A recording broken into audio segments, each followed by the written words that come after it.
The city of Halifax will publicly apologize to Tessier in a news conference set for this afternoon.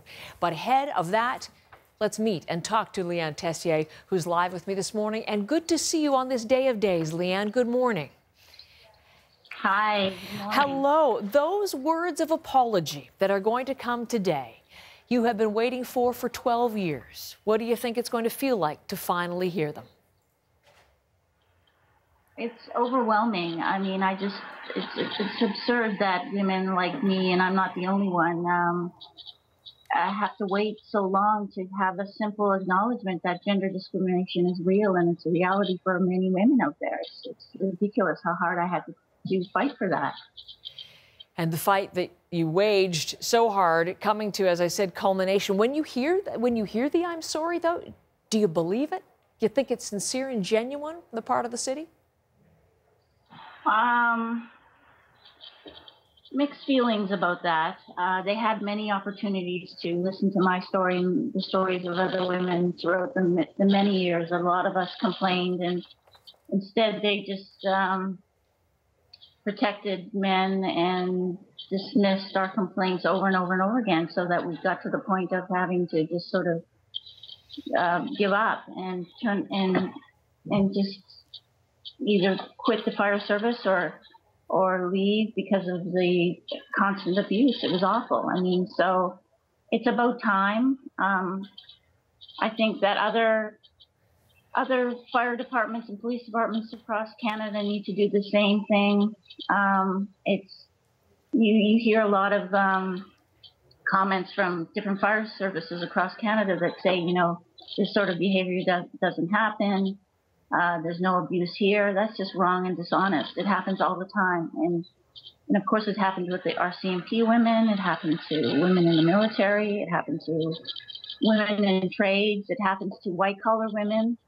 You know, it happens to students in every sector of society, as we're talking about so often these days. So in terms of, I wanted to ask you, what do you hope this changes, and what is going to change as a result of today? So you've talked about how you hope other fire departments, other police departments, other workplaces adopt changes, make changes in the workplace, but you mentioned women.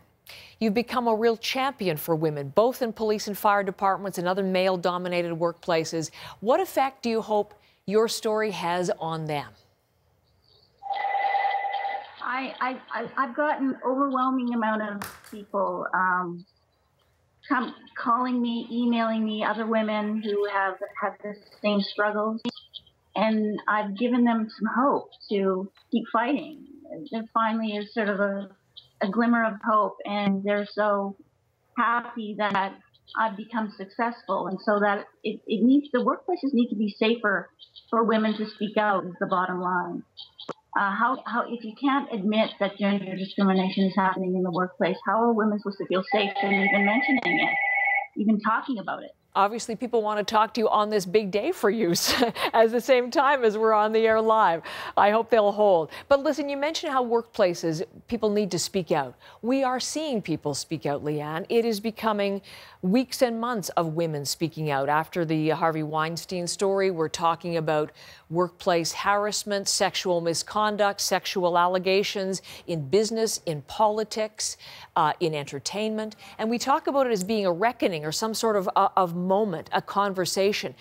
Where are you who have lived through this, where are we as a society on this issue? Well, I think finally society is waking up to the reality of gender discrimination. For so long, society wanted to deny it. The general public, the employers, companies, organizations, even other women, men. I mean, it's finally, you know, there's so many countless untold stories out there that will never see the light of day, and I wasn't going to be one of them. And I encourage other women to speak out as much as they can. You know, one day it's going to be safe enough to do that, and we will finally have, be taken seriously and have our claims looked at and addressed. And there's one thing I've known without a shadow of a doubt, that there's nobody seems to know how to investigate sexual assault, even talk about it, address it. No one takes it seriously, and so there has to be some real initiative to understand what it is that we go through and how horrible it is, and to stop minimizing it and deflecting it and ignoring it. Well, certainly that's been part of the discussion and the messaging that's been going on around the world in the last couple of days. And as you say, this case helps propel that forward. Let me bring it back to you personally, finally. What have you lost, but what have you gained as a result of your fight? Well, it's getting your complaints constantly minimized and ignored is crazy making. And there's a real, and you wonder why women suffer from PTSD or depression or anxiety, is because we're always told that we were wrong in what we're feeling. It's crazy making. So you suffer with all kinds of psychological things and depression, and so you tend to keep to yourself and you don't trust as much.